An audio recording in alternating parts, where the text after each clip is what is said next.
Hey, it's Howie Mandel, and I am inviting you to witness history as me and my Howie Do It gaming team take on Gilly the King and Wallow 267's $1 million gaming in an epic global gaming league video game showdown.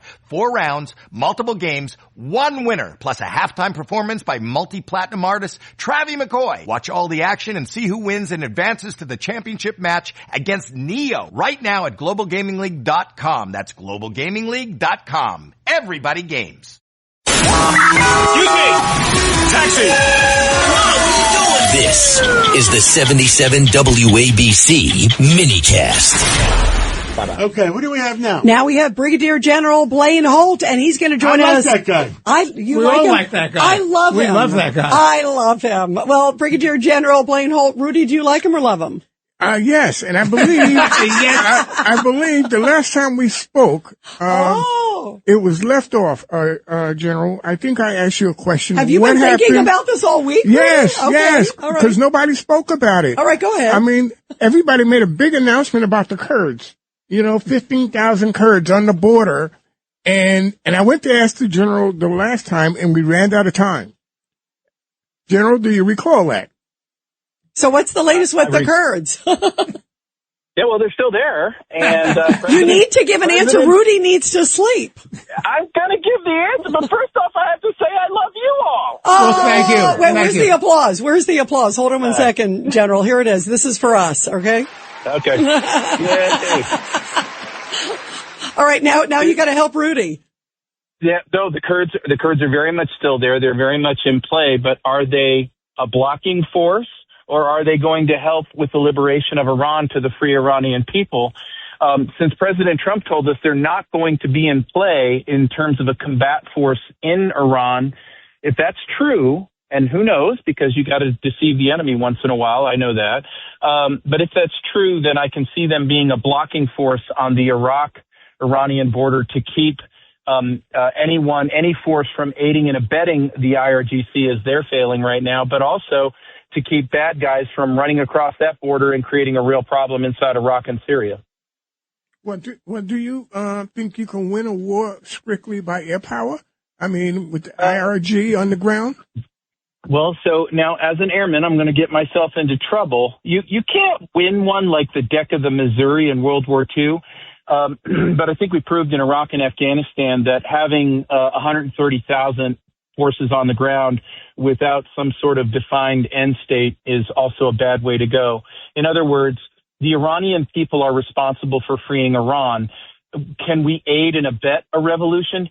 Absolutely, we can. Do you want a bomb down the block here if you give us the GPS coordinates to the besieged headquarters? Yeah, we'll do that for you. We'll knock it out. What else do you want from us? You want some intelligence assets on the ground, some targeting, some laser targeting? Oh, anything you need, we're going to be right there for you. And then after you've done this and taken them, open up the doors, let us come in and train your military with you, and we'll build something really special together. But General, that is a winnable war. You need guys on the ground to put guns in their hands. I mean, right now, these people don't have anything.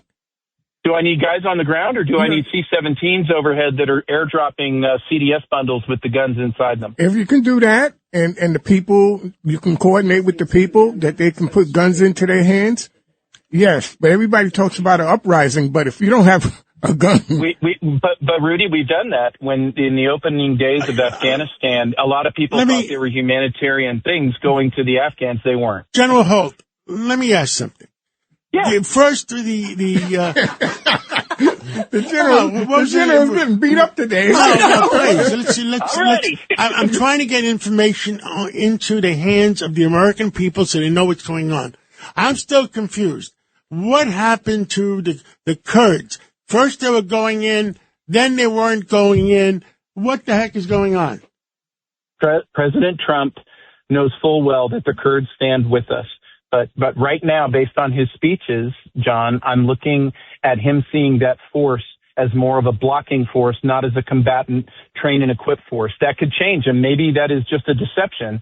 The Kurds could be very useful in linking up with Iranian revolutionaries, but they could also serve a purpose in just sealing that border on the Iraq-Iranian border. That also would be extremely helpful. So that's a variable that remains to be seen, but I do see the Kurdish being pivotal and a part of this rising and free Iranian country. I think the Kurds will be elemental in that. Understood. Now, I mean, we knocked out 120 ships. How many are left? I mean, I can't get the understanding on this. You know, we had a couple of Greek ship owners on the other day, and they're still stuck. They're going to move their ships over to the Red Sea.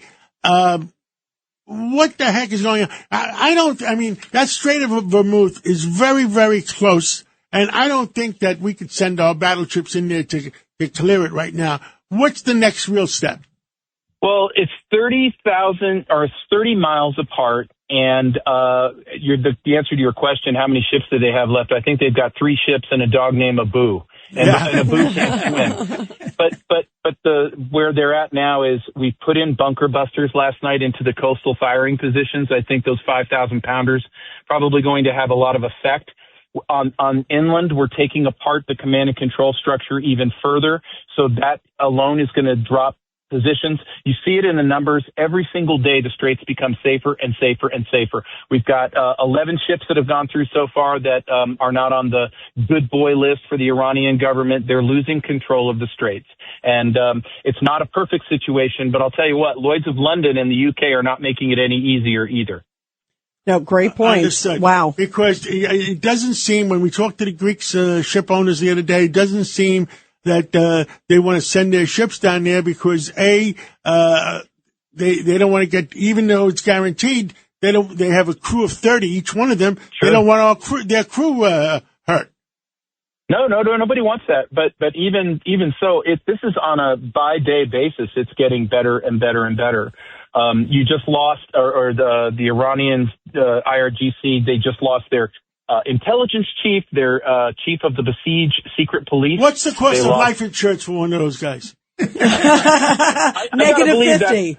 I'll put it to you this way. Lloyd's of London is not writing that rapper either. I'm sure. General Holt, thank you.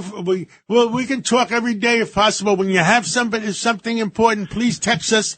And because our obligation is to keep the American people informed. That's mine too. Love you guys. So Thank you. Thank you, we General. love you. Thank